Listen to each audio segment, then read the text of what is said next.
Thanks, Charles. We have new information now. Don't be surprised to see even more scams aimed at influencing the presidential vote here in Florida. That's the word tonight from an independent watchdog group that's been keeping track of all of these things going on in our state.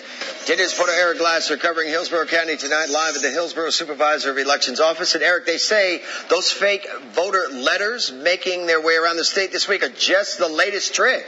Exactly, Reggie, and expect to see more of them as we approach Election Day. They say more elaborate, more sophisticated scams aimed at influencing the vote here in Florida and potentially the outcome of the presidential election.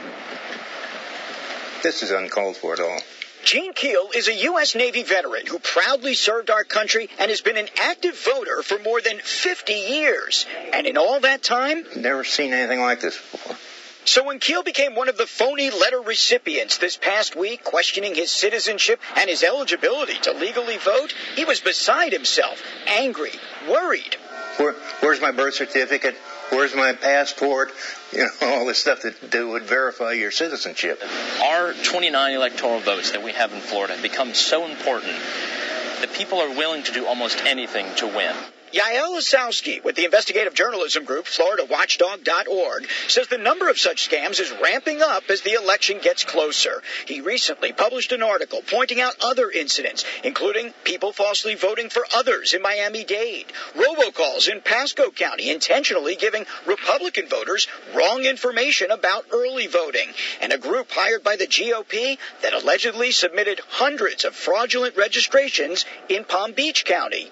So what are the chances that any one of these scams, or collectively, they could actually influence the outcome of the election? Well, Ossowski says think back to the year 2000 and how the entire thing came down to just over 500 votes. I would say that there is some sort of effort, and it could tip the election. Gene Keel hopes that won't be the case. This latest scheme, by the way, certainly won't end up influencing his vote.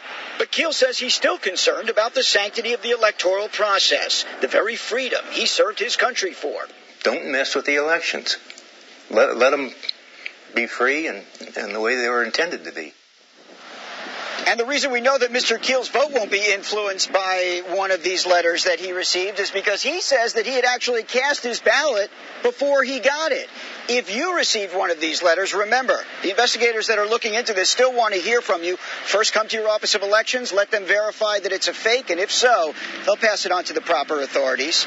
Reporting live tonight in Tampa, Eric Glasser. Thank you, Eric.